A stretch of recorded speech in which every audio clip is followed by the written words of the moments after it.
Hello there, this is Mikhail or Michael speaking. I will keep this video relatively short as there are not any changes happened anywhere but Bakhmut. Without further ado, let's jump straight to it. So, city of Bakhmut, situation of yesterday, and situation of today. You can see that Wagner forces has stormed the steel plant and have captured several buildings in this area. I've looked up and this is like a main building of this plant and the rest is the factory itself. Again, there's underground systems for which Russians are fighting with Ukrainians, and Russians are reporting overall success fighting in this plant.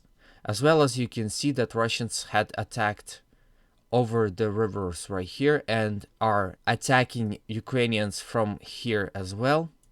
Overall, we can see that Russians had slightly stalled in this location. Once again, you can see that the gray area has greatly increased. This suggests that Russians are claiming all this captured land.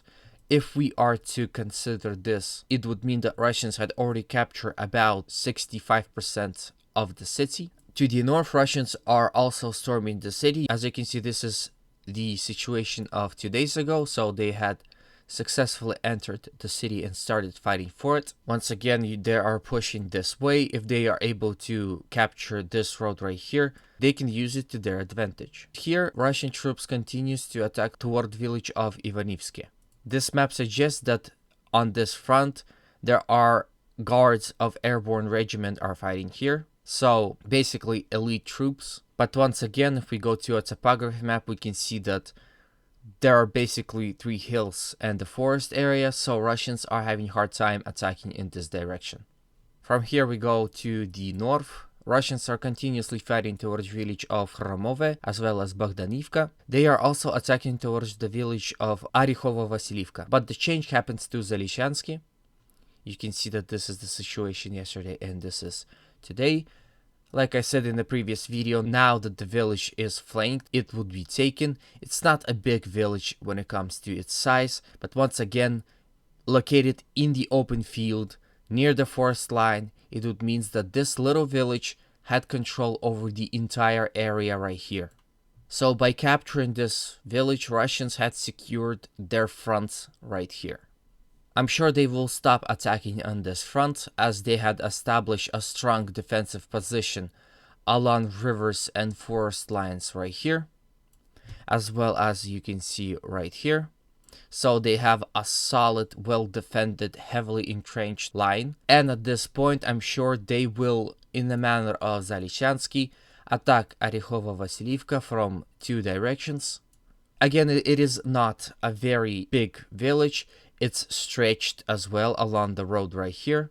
So a flank attack would mean that Ukrainians will have no additional houses right here to defend, and a flank attack can be deadly for Ukrainians. They rather retreat to a better defended and better situated village of Minikivka and defend there. So I predict Orekhovo-Vasilivka be captured in a day or 2, maybe even 4, but again, Russians are attacking from both directions and I don't think the village will hold. Once again, if we go to a topography map, we can see that the Orekhovo-Vasilivka is located in the valley. This is basically why it's stretched. Here are the hills right here.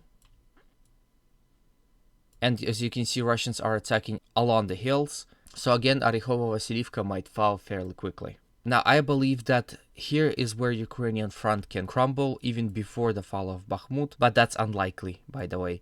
I think Russians will wait for the fall of Bakhmut and then do something else on this region. Again, I believe Russians will throw Ukrainians back to this river line right here, where Russia will be stuck for some time fighting for the city of Chasiv Yar. But what I think will happen is that Russians, now that they have captured Zalishansky, they will attack Orekhovo-Vasilivka, capture it completely, will not go towards Minikivka fully. They might attack it along the road right here.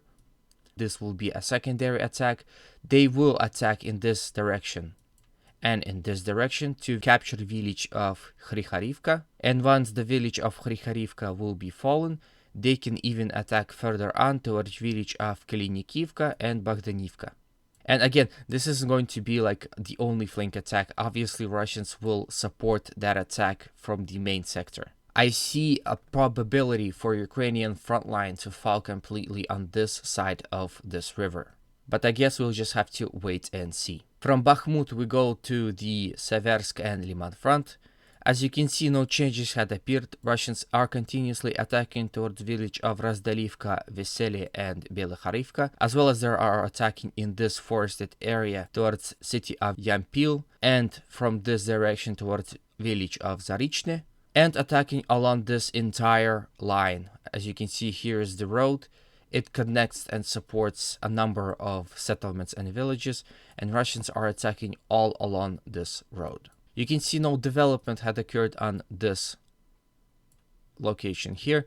Again, Russians are risking by overextending their attack. Ukrainians might counter-attack here, so I would watch out if I were a Russian general. From here we go all the way to the south where Avdiivka lies. Once again, map isn't seeing any changes. Russians are fighting for the village of Kamyanka and had probably taken it, as the gray area suggests. Krasnokharivka is completely captured by Russians, and Ukrainians were unable to kick them out. Overall, no changes here, as well as no changes here. Russians are still unable to attack from Apitne, as well as Vadani, but you can see the arrow had appeared, so Russians had resumed their attack towards Severne and Tonenke. Russians are also attacking towards the village of Pervomaisky and Nevelsky, but once again, no changes on the map, so it is safe to say Ukrainians are repelling Russian attacks on this front. Russians are also fighting for the village of Krasnokharivka right here. I could even say this is an actual city. In Russia and Ukraine, we have basically a name for those type of settlements. It's called village of a city format. So basically, it's a village, but it's a size of a city. So Russians are fighting this way.